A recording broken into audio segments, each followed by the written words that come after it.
my WWE The Bash 2009 pay-per-view review. Overall, this was more or less just a throwaway pay-per-view from WWE. Now, you got one great match on here, then you got another match that was pretty solid, and not only that, you have a good build-up to a feud down the line.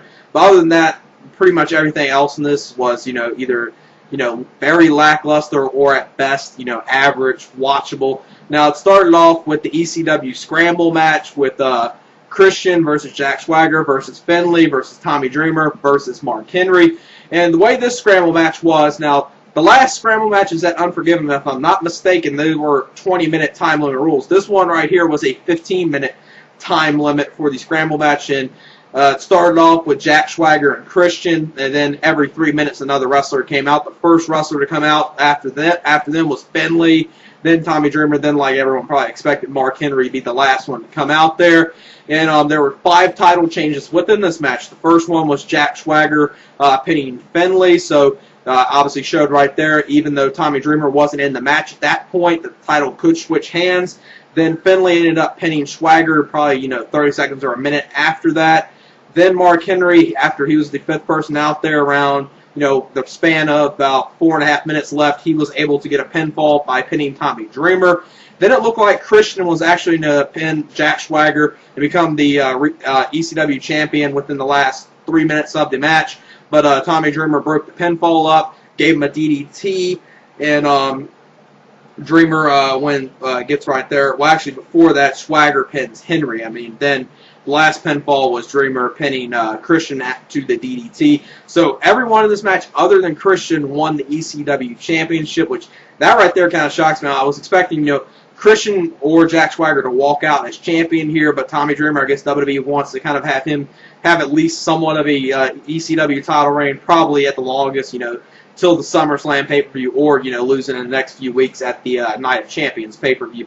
But overall, this match wasn't really that good at all. You saw some decent stuff with Swagger and Christian, and Finley got in some decent stuff. But this match right here, I was kind of expecting a little bit more from it.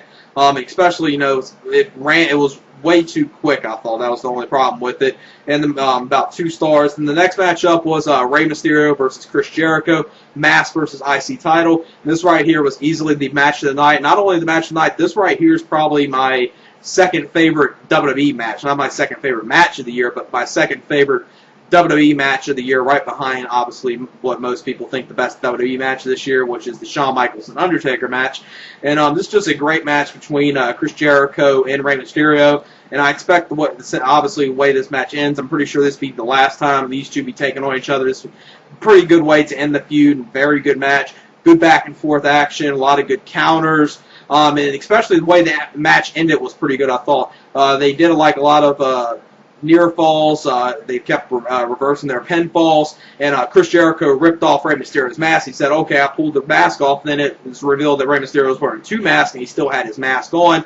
Then Rey Mysterio kicks Chris Jericho in the back, gets him in the 619 position, then does the springboard splash to Chris Jericho to win the IC championship. So obviously, even though this is kind of a predictable match, because most people obviously weren't expecting Rey Mysterio to lose the match due to the fact that if he would have lost the match, that would have really adversely affected his merchandise sales. But even that way, they booked this match very good, where it looked like this match was going either way. Definitely 2 or 3 times. Definitely looked like Chris Jericho had a chance of winning. So easily match of the night, 4 stars. And probably the main reason why I'm kind of probably giving this pay-per-view a little bump in the score due to this match and the other match down later on. Then the next matchup was Great Khali versus Dolph Ziggler. This was a match that shouldn't have even been on the pay-per-view. This is just a match that should just, this is a feud or something that isn't pay-per-view worthy. Just have it on SmackDown. This is actually probably the only thing on SmackDown right at this point, because easily SmackDown is the best WWE show and probably the best wrestling show at this point. And the only thing that's really bad on there, or the one thing I do not enjoy, is the Dolph Ziggler versus Great Khali match. And in this match, you kind of see a return. You see Kane's entrance music hit. He comes out there and he costs Great Khali the match, and he kind of somewhat helps Dolph Ziggler. So I don't know if you're going to see, a Great Khali and Kane feud, or is Kane going to be kind of like in the corner of Dolph Ziggler, kind of like a bodyguard type. But this is just a throwaway match. I would, 1 star at best. Then the next matchup was the tag team unification match for the Unified Tag Team Championships. Carlito and Primo versus Legacy, Ted DiBiase and Cody Rhodes. Looked like, that it was obviously this match was originally going to be just a, one-on-one two tag teams against each other. Turned into a triple threat when Teddy Long came out there and announced that this match is now going to be a triple threat. Edge's music hits, so you're thinking, who's Edge's partner going to be? Some people are probably thinking, okay, maybe it's going to be Christian, since obviously he didn't win the ECW championship. That would have been kind of cool to see, but probably one of those things that it's been done so much. I kind of understand why they didn't do it, but his partner was Chris Jericho, and this is definitely a good thing that his partner was Chris Jericho, two of the top heels on SmackDown, and pretty much, after they were announced as the third tag team in the triple threat match, you obviously knew they were going to go over in this match, and they do win this match when Edge wins with the spear to Carlito. And I would say about a 2 1/4 star match. Wasn't really a good tag team title match or anything, but it was a good moment to see Edge and Chris Jericho won the tag team championships, and this would be a pretty good thing. I don't see them to having these tag team titles for a long time, probably 2-3 months at the most. But it's kind of good. Like right now, you probably have the Chris Jericho and Rey Mysterio feud ended, so maybe at the next couple pay-per-views you'll see something with a Shelton Benjamin versus Rey Mysterio feud, or John Morrison getting involved, especially with John Morrison getting a very huge push on SmackDown right now at the moment. Then the next matchup was a women's title match. It was Melina versus Michelle McCool. Fairly short women's match, just pretty much the typical Divas match you would expect. But I will say Michelle McCool has been improving, and Michelle McCool does go over in this match, so she's the new women's champion. So that throws out the whole thing that I was hoping for at the Night of Champions pay-per-view with Melina versus Gail Kim. So maybe they'll do Michelle McCool and Gail Kim, or just another rematch at that pay-per-view with Melina versus Michelle McCool, which is probably what they'll end up doing. I would give that women's match 1 3/4 stars. Then the next matchup was CM Punk versus Jeff Hardy for the World Heavyweight Championship. And this was a good match between these two. The one thing that really helped this match was kind of the way they booked this match. Now, some people might not like the way they end it, but I think as far as character development, it's definitely a smart way to do the booking right here. The way the match ends, okay, it looks like Jeff Hardy won the World Heavyweight title. At first, he goes for the Swanton Bomb on CM Punk. CM Punk moves out the way. Then Jeff Hardy goes for it again, hits it, goes for the pinfall, 1, 2, 3. But at the same time, CM Punk has his foot under the ropes. So obviously you noticed that, and the crowd was, really into, seeing Jeff Hardy. They were saying, oh, they were glad, him winning here, and it looked like, he's the new World Heavyweight Champion. Then the match got restarted. They went at it for, probably 2-3 minutes, and the match ends in disqualification, where at one point when the match gets restarted, Jeff Hardy goes after CM Punk, kind of, hurts CM Punk's vision, goes after the eye, then CM Punk's holding his eye, and he kicks the referee, kind of playing it off in somewhat of a way where obviously they're building up to him being a full-fledged heel at some point. But obviously they kind of played it off in the same way where he thought it was Jeff Hardy he was kicking. Then after the match, you saw Jeff Hardy and CM Punk getting a brawl. Jeff Hardy completely going apeshit on him.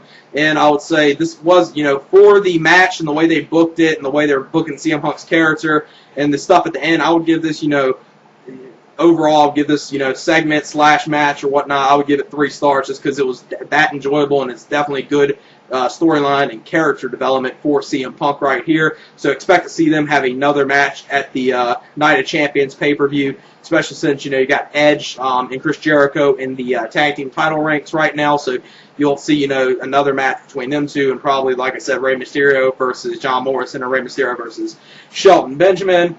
This match right here, like I said, I'll give that match 3 stars. The next matchup was The Miz versus John Cena. Now, this match was a tad bit disappointing. Now, I wasn't shocked the way this was booked, because I'm pretty sure a lot of people were expecting it. The way it was booked, Cena pretty much dominated The Miz during most of the match. The Miz looked like a complete bitch in this match. It wasn't like 2 to 3 months ago where they had John Cena versus Jack Swagger on Monday Night Raw, where Cena pretty much made him into a star, and that was actually the first time I actually started not minding him. The Miz in this match just looked like a complete bitch. Cena dominated him probably for about, this match was like 7 minutes at the longest, maybe 8 minutes, and The Miz taps out the STF. So I'm kind of expecting to see maybe a Cena going for the title at Night of Champions, since the way the main event ended. or just, maybe see another. The main event we'll probably see once again, but this match was very disappointing. I would give it, just like I did with the women's title match, they were about equal matches in my opinion, 1 3/4 stars. Then you had the main event, 3 Stages of Hell, Randy Orton versus Triple H. The first fall being a regular wrestling match, second fall being a Falls Count Anywhere, and the third fall, if it was necessary, which it did go to the third fall, stretcher match. What happened in the first and second fall were fairly short. The first fall, Triple H got himself intentionally disqualified, so Randy Orton was up 1-0. Then Triple H won the second fall in Falls Count Anywhere. Then after that, in the third fall, you saw the third fall last probably about 10, 15 minutes, maybe a little less than that. This match was a whole lot shorter than what I was expecting. It didn't start to probably 10:32, and then maybe it was like the first 2 falls were probably done within the first 10 minutes or so. So it's probably like 25-minute match at the longest, and that's probably counting some of the stuff after the match as well. Like I said, the first fall, Randy Orton won. Second fall, Triple H won. Third fall, Randy Orton wins. It looks like Triple H is going to be able to roll Randy Orton across and win the stretcher match, and Legacy comes out there, gets involved. Triple H beats them up. Then Randy Orton hits Triple H. I think it was with either the title or the ring bell to Triple H, and Triple H pretty much just lands on the stretcher, and it was probably like 2 to 3 feet away from the line, and he had to roll him across, so he just rolled him across in that way.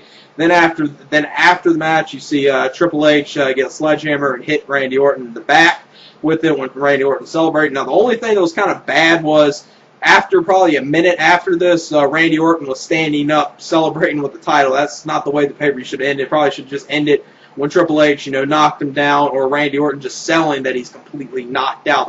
It kind of looked very, bad that they did that and ended it like that. So obviously the Randy Orton Triple H feud isn't over, unfortunately. Hopefully at least Night of Champions, we get at least a little break from it, maybe a John Cena versus Randy Orton match or something like that, because hopefully they just end this Triple H and Randy Orton thing, but I know they're not. Now, the one good thing that came out of earlier in the night of this pay-per-view was they did a backstage segment with after a little midway during the show, after Ted DiBiase and Cody Rhodes weren't able to win the tag team championships, Randy Orton and Ted DiBiase kind of argue with each other, so you're slowly seeing a Ted DiBiase face turn, but they'll probably build it up for about 3-4 months. I would expect probably by the time we won the October pay-per-views or Survivor Series, that would be the time you would see him turn completely face. So definitely looking forward to that, because I think Ted DiBiase has a lot of promise, and I think he could be definitely a top star in WWE. The 3 Stages of Hell match, I would give 2.5 stars. It was the completely opposite of what we saw on Monday Night Raw, where they did the last man standing match, which I said if they would have did what they did in that match, this would have been a great match, but they didn't. It was just like every other Triple H and Orton match. You see maybe 2 or 3 good matches they had, and every other 10 completely suck. Overall, I'll give this pay-per-view a 6 out of 10. That might be a little high considering some of the ratings, but I'm only giving it a 6 out of 10 due to the fact that the IC title match, Mask versus IC title with Rey Mysterio and Chris Jericho, I gave that 4 stars. It was an excellent match. And then the CM Punk Jeff Hardy match was a good match, and plus it had good storyline build up to the next pay-per-view, which we're obviously going to see another Jeff Hardy and CM Punk match at Night of Champions. So that's it for my WWE The Bash 2009 pay-per-view review. I was actually going to pin Jack Swagger and become the ECW champion within the last 3 minutes of the match, but Tommy Dreamer broke the pinfall up, gave him a DDT, and Dreamer gets right there. Well, actually, before that, Swagger pins Henry. Then the last pinfall was Dreamer pinning Christian to the DDT. So everyone in this match, other than Christian, won the ECW Championship, which that right there kind of shocks me. I was expecting my WWE The Bash 2009 pay-per-view review. Overall, this was more or less just a throwaway pay-per-view from WWE. Now, you got one great match on here, then you got another match that was pretty solid, and not only that, you have a good build-up to a feud down the line. But other than that, pretty much everything else in this was, either, very lackluster or at best, average, watchable. Now, it started off with the ECW Scramble match with Christian versus Jack Swagger. Christian or Jack Swagger to walk out as champion here, but Tommy Dreamer, I guess WWE wants to kind of have him have at least somewhat of a ECW title reign, probably at the longest, till the SummerSlam pay-per-view, or, losing in the next few weeks at the Night of Champions pay-per-view. But overall, this match wasn't really that good at all. You saw some decent stuff with Swagger and Christian, and Finley got in some decent stuff. But this match right here, I was kind of expecting a little bit Swagger versus Finley versus Tommy Dreamer versus Mark Henry. And the way this Scramble match was, now, the last Scramble matches at Unforgiven, if I'm not mistaken, they were 20-minute time limit rules. This one right here was a 15-minute time limit for the Scramble match, and it started off with Jack Swagger and Christian, and then every 3 minutes another wrestler came out. The first wrestler to come out after them was Finley, then Tommy Dreamer, then, like everyone probably expected, Mark Henry to be the last one to come out there.